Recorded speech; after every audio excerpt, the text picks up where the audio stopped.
नमस्कार, आप देख रहे हैं न्यूज इंडिया। आपके साथ मैं हूं निदा अहमद। बुलेटिन की शुरुआत करेंगे ओडिशा के बालासोर से जुड़ी बड़ी खबर के साथ। आपको बता दें कि बालासोर से बड़ी खबर, रेल हादसे को 36 घंटे बीत चुके हैं और हादसा स्थल पर मरम्मत का कार्य जो है वो लगातार जारी है।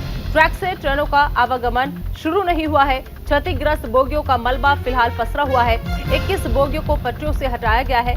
दक्षिण पूर्व रेलवे ने विज्ञप्ति भी जारी की है। तो अहम खबर, बड़ी खबर आपको हम बता रहे हैं कि आवागमन जो है वो शुरू नहीं हुआ है। ओडिशा के बालासोर में शुक्रवार को हुए रेल हादसे को 36 घंटे बीत चुके हैं।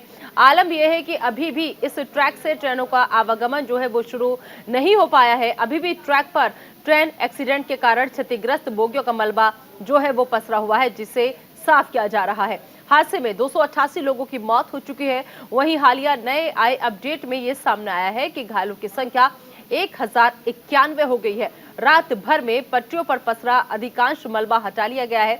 और वहीं दक्षिण पूर्व रेलवे की तरफ से जारी विज्ञप्ति में हादसे और राहत कार्य के साथ रिस्टोरेशन वर्क की स्थिति बताई गई है। आधिकारिक तौर पर सामने आया है कि सभी 21 कोच जो पलट गए और जो पटरी से उतर गए उन्हें ग्राउंड कर दिया गया है। इसके साथ ही अप साइड से टूटी बोगी, व्हील सेट और अन्य कलपुर्जों से इसको साफ किया जा रहा है। मलबे को भी हटाया जा रहा है। अभी 3 माल वैगन और लोकोमोटिव ग्राउंडिंग का काम चल रहा है और ट्रैक लिंकिंग और OHE का काम भी साथ साथ चल रहा है।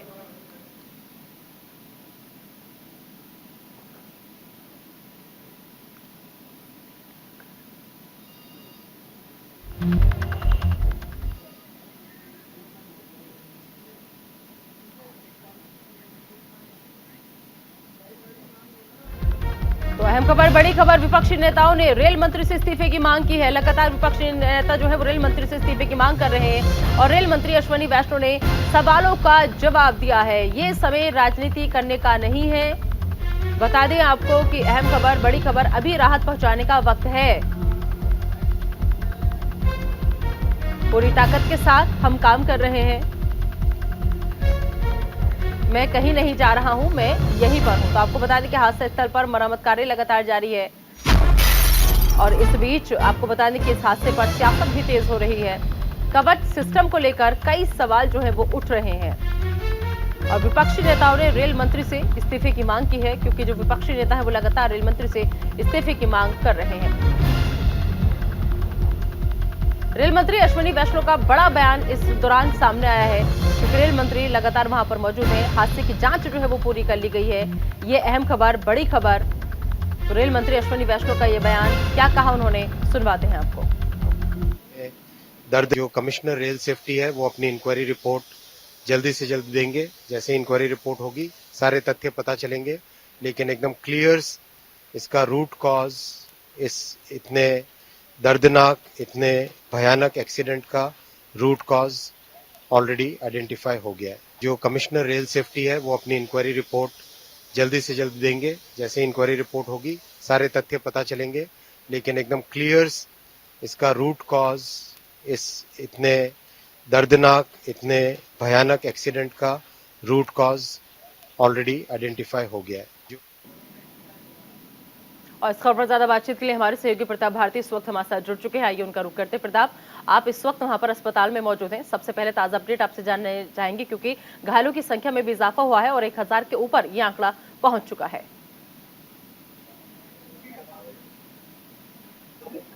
जी जी प्रकाश जी, हम अभी भद्रक अस्पताल में, जो सोरो से 35 किलोमीटर दूरी पर जहाँ पे एक्सीडेंट हुआ था, मैं वहीं पे खड़ा हूँ। वही अस्पताल में हूँ जहाँ पहले मरीज को जब इलाज के लिए भेजा जाता था तो पहले जो नजदीक अस्पताल है वो बालेश्वर था और एक भद्रक था। और भद्रक जो डिस्ट्रिक्ट, जो जिला मुख्य चिकित्सालय है, यहाँ भी बहुत सारे मरीजों को यहाँ भर्ती किया गया था और जिसका हालत गंभीर है, यहाँ से उनको प्रशिक्षित कर दिया गया। लेकिन अभी भी यहाँ सैकड़ों से तो ज्यादा मरीज अभी यहाँ पे भी भर्ती है और सभी यहाँ जो भर्ती है उसमें से ज्यादातर मरीज वेस्ट बंगाल और बिहार के हैं। तो जो कल हम देख रहे थे कि जो वीडियो देख रहे थे, लोग ब्लड देने के लिए यहाँ पे आए हुए हैं। तो अब जो वीडियो देख रहे थे, यही एक बालेश्वर अस्पताल था और एक अस्पताल ये था जिसमें लोगों को खून देने के लिए लोग आके इधर लाइन में खड़े थे, गड़ी हुए। अब हम सीधा प्रतिक्रिया लेंगे। जो यहाँ पे एडमिटेड है, हम यहाँ भी उस दिन क्या था वो दुर्घटना और कैसा था, हम लोग सीधा उनका जो है बिहार से एक इलाज के लिए बैठे हैं, उनका हम प्रतिक्रिया लेंगे। अनिल कुमार उसका नाम। आपका नाम क्या है? मेरा नाम मोहित राम, उसका नाम मनोज कुमार। एक्चुअली क्या हुआ था दुर्घटना में? आप प्रत्यक्षदर्शी है, आप वहाँ पे गाड़ी में ट्रेन में थे, तो एक्चुअली क्या हुआ था? आवाज इतना बिजोड़ आया है, बहरा हो गया। उससे हम लोग बेहोश कर के पूरी आदमियों को निकाल देने का फिर पानी वानी माना थे। मैं अपने दोस्त को बोलने लगा जैसे मैं वैसे उनको भी पुलिस से आग्रह है, रेलवे वाले से आग्रह है कि उनको भी जल्द से जल्द हो जाए, उनको सामने लाए। मतलब आप बोल रहे हैं कि आपका दोस्त गायब है? कौन बोल रहा है? आपका दोस्त अभी तक नहीं मिल पा रहा है? दोस्त अभी तक नहीं मिला है, मतलब दोस्त का पता नहीं चल पा रहा पता नहीं लग रहा है किधर नहीं। जैसे हम लोग हैं पुलिस वाले से आग्रह है, रेलवे वाले से आग्रह है, जल्द से जल्द हो जाए। है?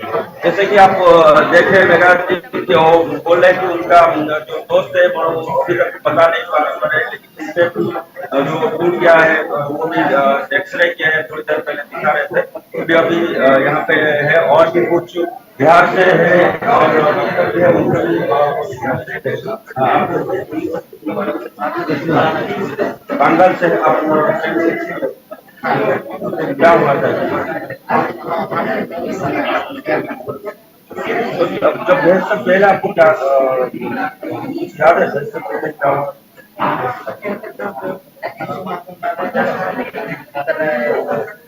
सलाइन में लगा हुआ है, नहीं कुछ मालूम है।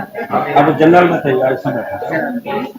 जी, ज्यादातर यहाँ पे जो भर्ती हुए हैं जो जनरल में थे, सेवा दे रहे हैं।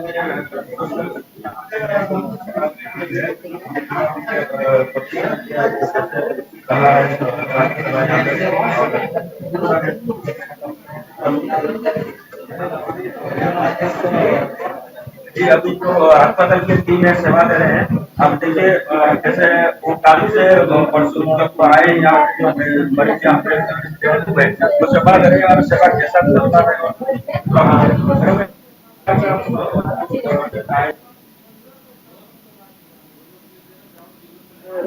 जो निगरानी में स्वास्थ्य सेवा की निगरानी में पूरा चल रहा है, ये बहुत हादसा है पूरा। तो इसमें आप क्या बोलेंगे कि कैसे चल रहा है, कैसा चल रहा है और क्या? यही जीवन को जो है सही सलामत है और कुछ नहीं वो सही यहाँ पे जो मरीज है और गंभीर हालत में कुछ है क्या? बहुत सारे मुझे जानने की तो ये देखिए बस यही है कि मेरी पति सही सलामत है, बस ये मेरे लिए बहुत सब लोग सही हो, यही मेरा जीवन के तो सब लोग सही हो। जी जी। अभी आपको पूरा देख रहे थे और अगर उस तरफ से भी तो मरीज यहाँ पे एडमिटेड है, मैं और भी दिखाना चाहता हूँ। यहाँ पे पूरा कैमरामैन को पूरा अस्पताल का नजारा दिखाएंगे आपको।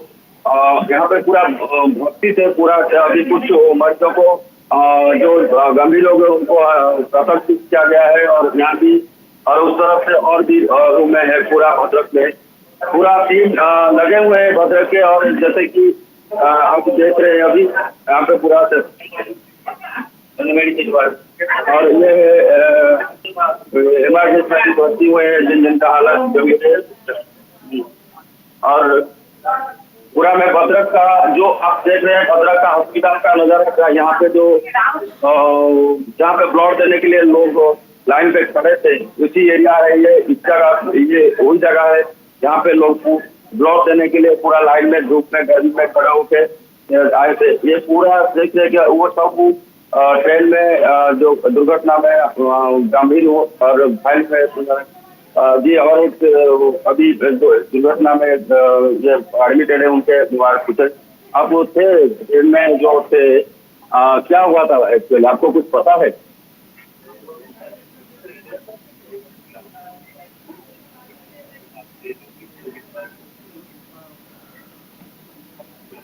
उसके बाद ये पता नहीं ट्रेन चला गया, ट्रेन से आया तो ये देखा गाड़ी नीचे गिरा, मेरे पेड़ के साथ उसके बाद मेरा ऊपर फ्लैट की लोग सब ऊपर बाहर आ गया, पहले कोशिश किया, बहुत कोशिश के बाद में आपके बाहर उसके बाद में आप स्लीपर में थे या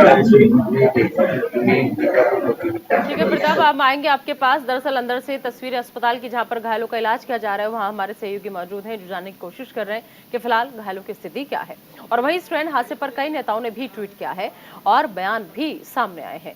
आपको बता दें कि दरअसल कांग्रेस सांसद मणिकम टैगोर ने एक ट्वीट को रीट्वीट किया, जिसमें हाथ से लिखे गए एक पत्र की फोटो शामिल है। और ट्वीट कर उन्होंने लिखा कि ये पत्र पूर्व पीएम लाल बहादुर शास्त्री का लिखा हुआ है। साल 1956 में एक रेल हादसे के बाद पद से इस्तीफा देने के लिए उन्होंने ये पत्र लिखा था। पत्र पूर्व पीएम लाल बहादुर शास्त्री का लिखा हुआ है, जब वो रेल मंत्री थे। साल 1956 में एक रेल हादसे के बाद पद से इस्तीफा देने के लिए उन्होंने ये पत्र लिखा था। और ये पत्र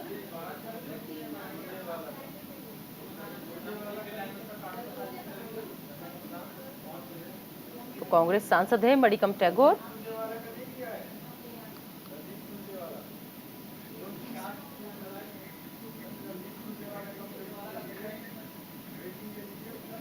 और धर्मेंद्र प्रधान केंद्रीय मंत्री जो कल से ही जैसी दुर्घटना की खबर सामने आई थी, वो कल ही पहुंच गए थे हादसे वाली जगह पर। अब एक बार फिर से यहां पर पहुंचे हैं धर्मेंद्र प्रधान, हालात का जायजा लेते हुए दुर्घटना स्थल पर मौजूद हैं। कल ही दरअसल उनका कहीं और दौरा था, कहीं और के सारे कार्यक्रम रद्द करके केंद्रीय मंत्री धर्मेंद्र प्रधान जो थे वो पहुंच गए थे रेल मंत्री के साथ। उन्होंने घटनास्थल का जायजा लिया था और आज सुबह भी धर्मेंद्र प्रधान यहां पर मौजूद हैं। तस्वीरें आपको वहां से लगातार हम दिखा रहे हैं। तो सभी की नजर इस हादसे पर बनी हुई है। ग्राउंड जीरो पर तमाम लोग पहुंचे हुए हैं और अब धर्मेंद्र प्रधान की ये तस्वीरें। हालांकि अश्विनी वैष्णव का ये कहना है रेल मंत्री का कि हादसे की जांच पूरी कर ली गई है, हादसे की वजह का पता भी चल गया है, ये भी कहा गया अश्विनी वैष्णव की तरफ से। तो सेफ्टी कमिश्नर जल्द रिपोर्ट देंगे।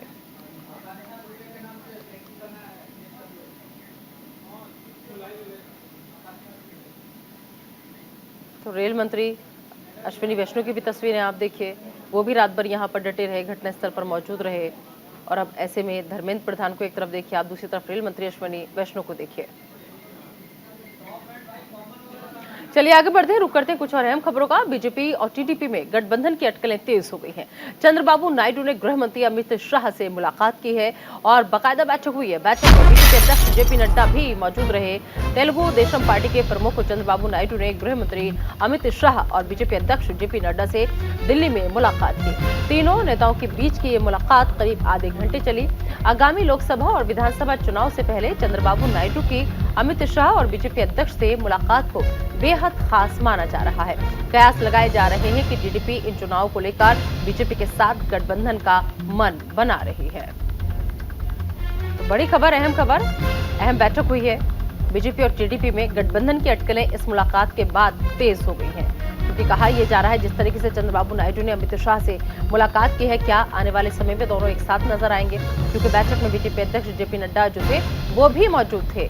तो बीजेपी और टीडीपी में गठबंधन की अटकलें तेज, क्योंकि आपको बता दें कि बेहद खास मुलाकात हुई है, बेहद अहम इस मुलाकात को माना जा रहा है और इस मुलाकात के चुनाव को देखते हुए कई मायने भी निकाले जा रहे हैं।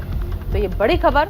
और इस दौरान दोनों की जब मुलाकात हो रही थी तो जेपी नड्डा भी यहाँ पर मौजूद थे। तो बीजेपी और टीडीपी में गठबंधन की अटकलें इसलिए तेज लग रही हैं क्योंकि अब चंद्रबाबू नायडू और गृह मंत्री अमित शाह से मुलाकात हुई, दोनों की तस्वीरें सामने आई। और सबसे बड़ी बात यह कि इस मुलाकात के दौरान इस बैठक में बीजेपी के अध्यक्ष जेपी नड्डा भी मौजूद रहे।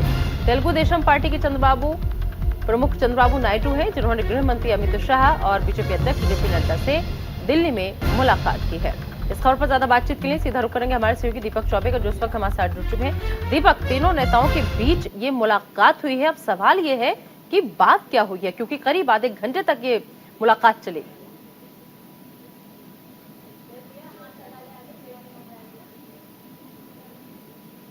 जेपी नड्डा मौजूद थे और जो टीडीपी की जो राष्ट्रीय अध्यक्ष चंद्रबाबू नायडू है उनकी मुलाकात हुई। कहीं ना कहीं बीजेपी को ये लगता है कि 2024 में उसमें जो मुश्किलें हैं वो बहुत ज्यादा कठिनाई है, इसीलिए वो चाहते हैं कि नए जो अलायंस है उनके साथ चुनाव लड़े। और उसी के क्रम में अगर देखा जाए तो चंद्रबाबू नायडू से मुलाकात हुई है और साथ ही बीजेपी की नए अलायंस पार्टी मिली, इसके साथ हम चुनाव लड़ सके, 2024 का चुनाव लड़ सके और दिखा सके कि हम तीसरी बार बीजेपी सत्ता में आना चाहती है। तो उसकी पूरी रूपरेखा जो है वो गृह मंत्री अमित शाह, बीजेपी राष्ट्रीय अध्यक्ष जेपी नड्डा तैयार कर रहे हैं कि और कौन कौन से अलायंस को एक साथ किया जाए। हालांकि अगर देखा जाए तो देखिए पंजाब में भी वही है कि अकाली दल भी आना चाहती है बीजेपी के साथ। तो जो टीडीपी के जो अध्यक्ष चंद्रबाबू नायडू जब कल मुलाकात की तो कई मायने कई जो टीडीपी के नेता उनसे भी हमने बात की तो वो भी ये चाहते हैं कि बीजेपी और टीडीपी एक साथ चुनाव लड़े। हालांकि कुछ अगर बात की जाए तो अंदरूनी कलह थी, कुछ बीजेपी की तरफ से और कुछ अगर बात की जाए तो टीडीपी की तरफ से नाराजगी थी। उन नाराजगी के साथ हो सकता है कि कुछ दिनों में दूर कर दिया जाए। पर हाँ, अब ऐसा लग रहा है कि दोनों पार्टियां जो है वो लोकसभा की तैयारी कर रही है और वो चाहती है कि 2024 का जो लोकसभा हो या उससे पहले जो विधानसभा हो वो पार्टी एक साथ चुनाव लड़े, कि एक साथ अगर बात की जाए तो एक साथ चुनाव लड़े और दिखाए कि किस तरीके से उसने अच्छा प्रदर्शन किया है। और कहीं ना कहीं बीजेपी को अलायंस की जरूरत है निदा, तो ये अलायंस को लेकर पूरा एक कवायद पेश की जा रही है कि 2024 मतलब में जिस तरीके से 2024 को लेकर विपक्ष एकजुट होने की कवायद में जुटा हुआ है, उस चीज में बीजेपी भी समझ रहे कि बाकी और जो दल है उनके साथ लाने की कोशिश कर रही है और यही वजह है कि मुलाकातें अब हो रही है।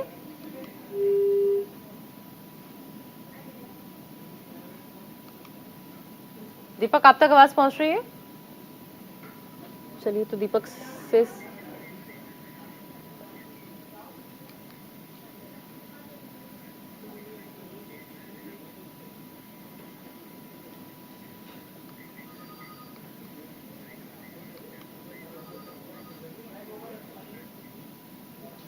और चलिए आगे बढ़ते हैं और अब आपको बता दें कि गोरखपुर में सीएम योगी का जनता दरबार और सीएम योगी ने लोगों की समस्या सुनी, अधिकारियों को निस्तारण के निर्देश दिए हैं। तो अहम खबर, बड़ी खबर आपको हम बता रहे हैं, सीएम योगी आदित्यनाथ ने लोगों की समस्याएं सुनी हैं और उस दौरान जो अधिकारी वहां पर मौजूद थे उनको लोगों की समस्याओं का निस्तारण करने के निर्देश दिए हैं। तो गोरखपुर में सीएम योगी आदित्यनाथ ने जनता दरबार लगाया था और जनता दरबार लगा करके वो जनता से मिली, जनता की समस्याएं सुनी और न सिर्फ समस्याएं सुनी बल्कि हाथ के हाथ उन्होंने लोगों की समस्याएं सुनकर जो अधिकारी थे अधिकारियों को निस्तारण के निर्देश दिए हैं कि जनता की समस्याओं का समाधान जल्द से जल्द सुनिश्चित किया जाए।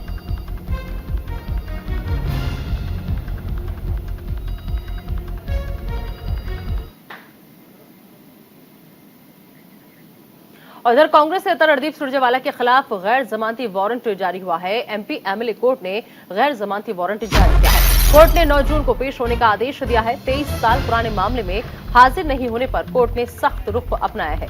वाराणसी की एमपी एमएलए कोर्ट ने कांग्रेस नेता रणदीप सुरजेवाला के खिलाफ गैर जमानती वारंट जारी किया है, साथ ही 9 जून को कोर्ट में पेश होने का आदेश भी दिया है। 23 साल पुराना ये केस है। 23 साल पुराने मामले में हाजिर नहीं होने पर कोर्ट ने सख्त रुख अपनाया है। बता दें कि 23 साल पहले जिला मुख्यालय में विरोध प्रदर्शन और सरकारी संपत्तियों को नुकसान पहुंचाने के आरोप में वाराणसी कोर्ट में सुनवाई चल रही है। इस खबर पर ज्यादा बातचीत के लिए आइए सीधा रुख करेंगे हमारे सहयोगी मदन मोहन मालवीय का। मदन, जिस तरीके से रणदीप सुरजेवाला के खिलाफ अब गैर जमानती वारंट जारी हुआ है, क्या लग रहा है कितनी मुश्किलें बढ़ सकती है रणदीप सुरजेवाला की? 23 साल पुराना ये मामला है। जी निदा, बिल्कुल ये बताना चाहूंगा, जिस तरह से कहा जाए कि रणदीप सुरजेवाला के खिलाफ जो है गैर वारंटी जारी हुआ है, जिसमें अगर बात करें तो विशेष न्यायाधीश अवनीश गौतम की अदालत ने जो है ये गैर वारंटी जारी करने का आदेश दिया है। वहीं अगर बात करें तो 23 साल पुराना ये मामला है। 23 साल पुराना संवासनी कांड, वाराणसी का बहुत चर्चित संवासनी कांड था। उसमें कहा जाए तो कई कांग्रेसी नेताओं के खिलाफ जो है ये आरोप थे कि इस संवासनी कांड में वो शामिल है, जिसको लेकर के है सुरजेवाला के नेतृत्व में जो है यहाँ पे कहा जाए तो वाराणसी जो आयुक्त कोर्ट है उसमें जो है सुरजेवाला वहाँ पे पहुंचे और वहाँ पे जाकर के हंगामा वगैरह सब किए, जिसको लेकर के जो है वहाँ पे कई सरकारी चीजों को नुकसान पहुंचाया, तोड़फोड़ हुई। वहीं पुलिस के साथ जो है पथराव किया था। ये आरोप जो है सुरजेवाला पर था, जिसपे जो है ये मामला जो है ये वाराणसी में चल रहा था। हालांकि सुरजेवाला के तरफ से जो कांग्रेसी नेता है उनका कहना है कि हमने इसके लिए जो है हाईकोर्ट में याचिका डाली। जो पहले जो सुनाई गई थी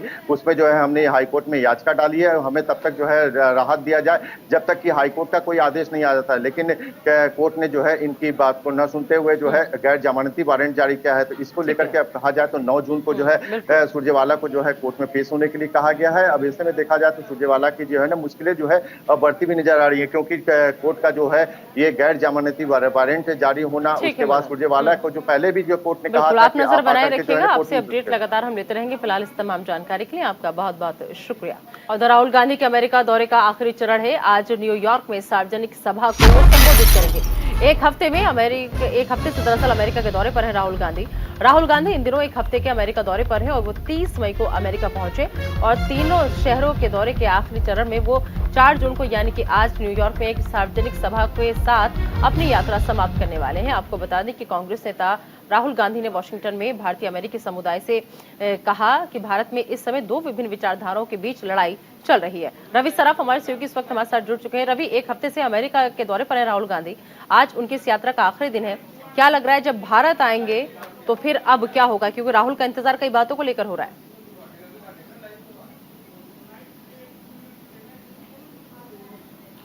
बिल्कुल निदा, देखिए आपने बिल्कुल सही कहा, राहुल गांधी का इंतजार हो रहा है। कांग्रेस के कार्यकर्ता और नेता उनके स्वागत करना चाहते हैं, तो दूसरी तरफ भारतीय जनता पार्टी और कई राजनीतिक दल जो हैं विरोध कर रहे हैं राहुल गांधी के दौरे का और राहुल गांधी के द्वारा दिए गए तमाम बयानों का। देखिए भाजपा की तरफ से लगातार तमाम नेता बोलते हैं, पर अब विदेश मंत्री ने भी प्रतिक्रिया दी है और ये कहा है कि जब आप विदेश जाते हैं तो इस तरह की बातें आपको नहीं करनी चाहिए। जो देश की जो स्थिति है या देश की जो मौजूदा राजनीति है उसकी बातचीत देश में होनी चाहिए, देश के बाहर नहीं होना चाहिए। राहुल गांधी पर हमला लगातार हो रहा है, पर राहुल गांधी न्यूयॉर्क में तमाम मुलाकात कर रहे हैं, चाहे वो एनआरआई समुदाय से हो या फिर थिंकर्स हो, चिंतक हो, विचारक हो, तमाम लोगों से मुलाकात कर रहे हैं। कल देर शाम उनकी एक सांस्कृतिक कार्यक्रम भी रखी गई थी, पर ट्रेन हादसे की वजह से सांस्कृतिक कार्यक्रम को रद्द कर दिया गया था और आज राहुल गांधी तमाम समुदाय, भारतीय समुदाय के लोगों से मुलाकात करेंगे, अपनी बात रखेंगे। हालांकि इससे पहले भी राहुल गांधी ने जब भी विदेश दौरे पर हो रहे हैं और अपनी जब बात रखे तो लगातार देश में विरोध होता रहा है। निदा, बिल्कुल रवि, बहुत बहुत शुक्रिया इस तमाम जानकारी के लिए आपका। तो फिलहाल इस बुलेटिन में अभी के लिए इतना ही। आप दीजिए इजाजत, बने रहिए न्यूज़ इंडिया के साथ।